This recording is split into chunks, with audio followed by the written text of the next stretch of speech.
Welcome to War Thunder Naval. I am Commander Tyrael, and this is the Bezuprechny, a Russian destroyer of Soviet design. These ships were derived from the Pr.30 Ognevoy-class destroyer, but were slightly larger, with better seakeeping and significantly increased endurance.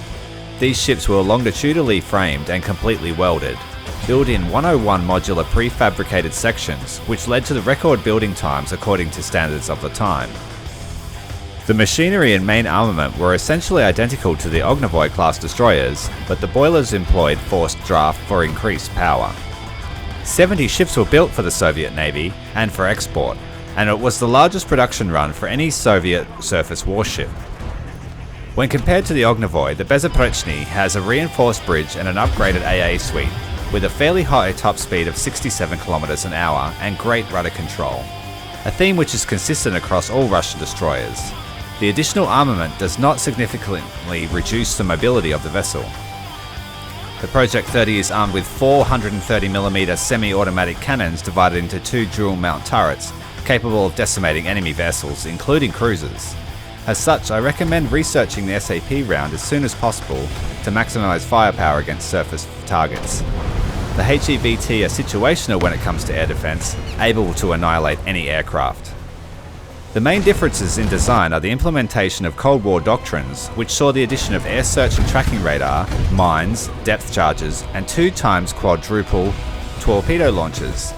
This gives captains a wide range of options when conducting sneak attacks or close-range combat. With a max range of 4 km, the torpedoes are one of the fastest in the game at 94 km an hour, making them formidable once within punching distance. The Bezuprechny is also the first destroyer in the game to have access to sea mines. While other boats carry 4 or 8 mines, making them highly situational, the Pr.30 carries 60 in total. As such, you can use them completely to trap strategic locations such as capture points, block straits, and chokehold canals. Normally mines are very niche, but with so many at your disposal, they can be highly effective if deployed correctly.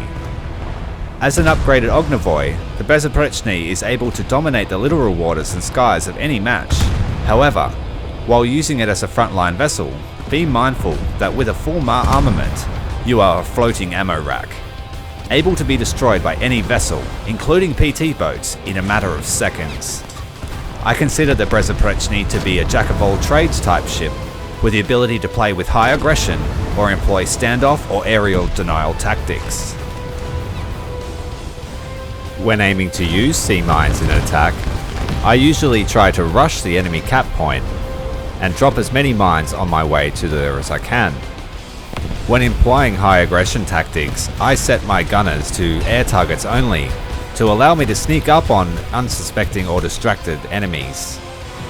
Because you have so many mines, you can just continuously lay them through the cap point, effectively rendering it a no-go zone for larger warships, as this Karko is about to find out. In War Thunder Naval, situational awareness is key.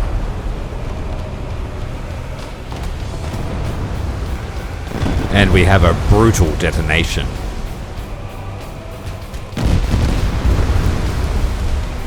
Hitting him so hard, he sinks nose first in less than 30 seconds. So with the cap point saturated with mines, and the main threat of the enemy's cruiser sunk, I can now turn my attention to the rest of the team and wipe them out.